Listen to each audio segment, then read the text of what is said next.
ஏன்னா highly sugar எடுத்துகிட்டே இருக்கீங்களே. நீங்கள் ஒயிட் சுகராக எடுக்கிறதுமே ஒன்று தான். ஒயிட் சுகர் எடுக்கிறது வந்து சாயில் எடுக்கிறீங்க, அதுவும் சுகராக தான் உள்ளே போகுது. நீங்கள் சாப்பிட்றதுமே சுகராக தான் பிளட்டுக்கு போகுது. நீங்கள் ட்ரிங்க் பண்ணுறதுமே சுகராக தான் எல்லாம் பிளட்டுக்கு போகுது. அப்படி எதை நீங்கள் அதிகமாக கன்சியூம் பண்ணுறீங்க இப்போ கரெக்டாக? இப்போ என்ன பண்ணுறீங்க அப்படின்னா கிரியேட்டின் சுகர் இருக்குது, எல்லா சொல்லி சுகர் எடுக்க எடுக்க எடுக்க என்ன ஆகும்னா, எனக்கு தெரிஞ்சு அதை கரெக்டாக யூட்டிலைஸ் பண்ணிக்கல அப்படின்னா அது இன்க்ரீஸ் ஸ்பைக் ப்ராப்பராக ஆகாமல் டயபெட்டிஸை ட்ரிகர் பண்ண சான்சஸ் இருக்குது. அதனால் வந்து என்ன கேட்டால் இந்த மாதிரி ப்ராப்பரான கைடன்ஸ் இந்த ப்ராக்ரஸ் இருந்தால் மட்டுமே நீ கிரியேட்டின் எடுங்க.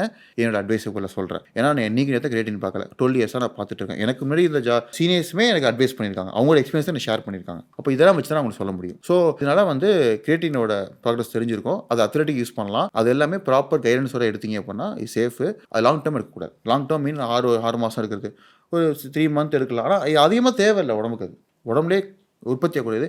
என் சிக்கன்லேயே இருக்குது, பீஃபில் இருக்குது, மீட்டில் இருக்குது, நிறைய ஃபுட்ஸில் கூட இருக்குது கிரியேட்டின். அப்படி எல்லாம் ஃபோக்கஸ் பண்ணி எதுக்கு நம்ம கிரியேட்டின் எடுக்கணும்? இல்லை 2 டைப்ஸ் இருக்குது. மோனோஹைட்ரேட் இருக்குது, HCl இருக்குது. மோனோஹைட்ரேட் வந்து நார்மல், HCl வெரி பவர்ஃபுல். இது 5 கிராம் எடுத்தால் 2 கிராம் எடுத்தால் போதும்.